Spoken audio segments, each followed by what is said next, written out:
Entre le monde des Terriens et les Britanniens, il peut y avoir certaines convergences.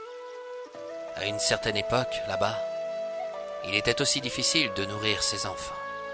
Alors, imaginez ce pêcheur de Vanna, Erwan, et sa femme, Paola, qui allaient bientôt accueillir dans leur vie un 7e enfant.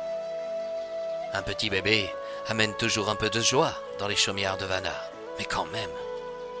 Les pêches dans le lac 10 se faisaient de plus en plus rares pour Erwan. Cependant, il ne baissait jamais les bras. Il n'en était pas question pour lui.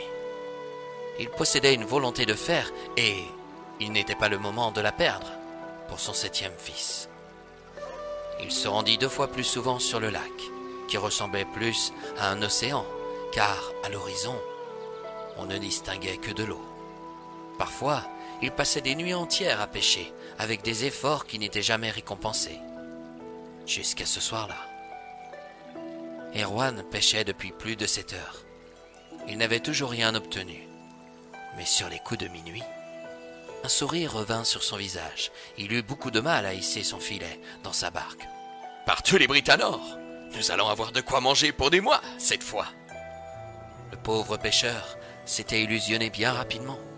Quelle ne fut pas sa surprise lorsqu'il découvrit dans son filet une sirène. Celle-ci s'était emmêlée la nageoire et les bras dans son cordage. « Oh, c'est bien ma veine !» ronchonna le pauvre pêcheur. « Que veux-tu que je fasse d'une sirène? Ça ne se mange pas, ça !»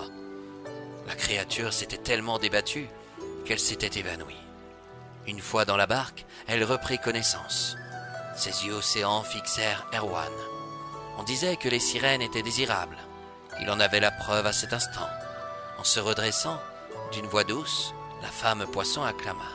« Si tu me remets à l'eau, je te permettrai d'obtenir autant de poissons que tu le souhaites. »« Ah, au point où j'en suis !» lâcha Erwan. Erwan la remit à l'eau et jeta de nouveau son filet. Aussitôt, il le remonta rempli de turbots, de sardines et de harengs. La sirène revint à la surface et le regarda avec toujours autant de douceur. « Ah, si je n'étais pas britanien, je me laisserais bien ensorceler par ses charmes, songea-t-il. Erwan, penses-tu à ta femme? Que deviendrait-elle si tu ne reviendrais pas ?» Il avait du mal à trouver les mots qu'il fallait pour la remercier. Son labeur était terminé. Il allait pouvoir rentrer. Pourtant, il n'avait pas envie de la quitter. « 1000 fois merci, ô sirène. Tu vas pouvoir permettre à mes 6 enfants de manger à leur faim. »« À tes 7 enfants, plutôt, » le corrigea la créature. « Ta femme a mis au monde un bébé depuis peu. »« Vraiment? Comment le sais-tu? »« Je suis magique, et la magie permet de tout voir. »« Comment vont-ils en cet instant? »« Ils vont bien, mais ils s'impatientent de ton retour. J'aimerais que tu me fasses une promesse. »« Laquelle? »« Promets de m'apporter ton petit dernier pour que je puisse l'embrasser. Tu n'auras pas à le regretter. »« Oh, si ce n'est que ça, je t'en donne ma parole, foi de Britannia. » Son retour fut bref. Quand il chargea son filet sur le dos, il ne pesa pas lourd pour lui alors qu'il l'était. Erwan regagna sa chaumière. Ses enfants étaient excités en le retrouvant. Ils firent une ronde autour de lui. Rapidement, le pêcheur se précipita au chevet de sa femme.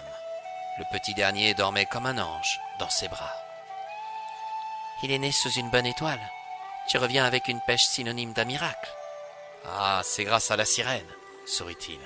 « La sirène ?» répéta Paola en haussant les sourcils. « Oui, nous avons établi un pacte, elle et moi.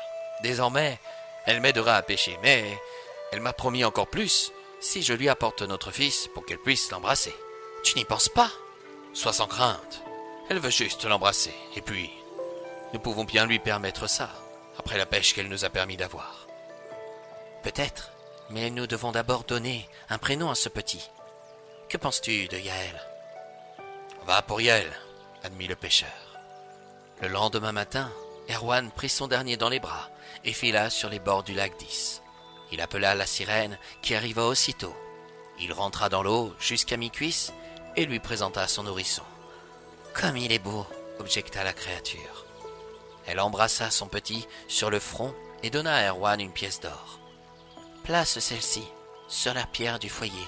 Demain, quand le soleil se lèvera, des milliers de pièces d'or tomberont dans votre cheminée, jusqu'à son coucher. » Erwan n'arriva pas à trouver de bons mots pour la remercier. Hélas, sa naïveté ne lui permit pas de voir quel était l'intérêt de cette sirène en accordant autant de générosité. Seule, sous les flots, elle rêvait d'un enfant et n'arrivait pas à trouver un triton pour en obtenir. Maintenant qu'elle avait déniché celui d'un pêcheur, l'occasion était idéale. « Ton enfant est à moi, lâcha-t-elle. Donne-le-moi. »« Ah, certainement pas. » La sirène tenta de ravir Yaël. Erwan lui échappa de justesse. Rouge de colère, elle lui cria: « Tu ne m'échapperas pas toujours. Ton enfant sera bien amené un jour à revenir sur les bords de ce lac, ou même à voguer sur les océans de Britannia. Et ce jour-là, il me reviendra. » Erwan conta sa mésaventure à sa femme. Ensemble, ils prirent la décision de veiller à ce que leur dernier n'approche jamais les bords du lac d'Is, ou ne voie la mer. La sirène cherchera à s'en emparer dès la première occasion. Le soir venu, le pêcheur sortit de sa poche la pièce d'or et la posa dans l'âtre de leur cheminée. « Que fais-tu » demanda Paola. « La sirène m'a fait don de cette pièce magique. Demain, apparemment, il en pleuvra à d'autres quand le soleil se lèvera. » Sur ces derniers mots, tout le monde se coucha. Petit matin, Erwan se réveilla en sursaut. Il entendit des gling, gling, gling. La sirène ne lui avait pas menti. Une pluie de pièces d'or tombait dans sa cheminée. « Chérie, nous sommes riches ! Hurrah !» cria-t-il. « Venez voir les enfants !» Ces enfants, non complètement réveillés, se levèrent à leur tour. À la vue de tant d'or, tous sautèrent de joie et chantèrent leur bonheur d'être ensemble, en pleine forme. Durant des jours, on ramassa les pièces d'or, dans les armoires, sur les étagères, dans les sacs.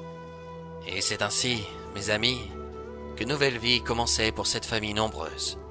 Une page se tournait pour tous, mais en privant Yaël d'aller jouer au bord de l'eau, ses parents allaient lui permettre d'écrire à son tour sa propre histoire, celle d'une princesse séduite par un épervier.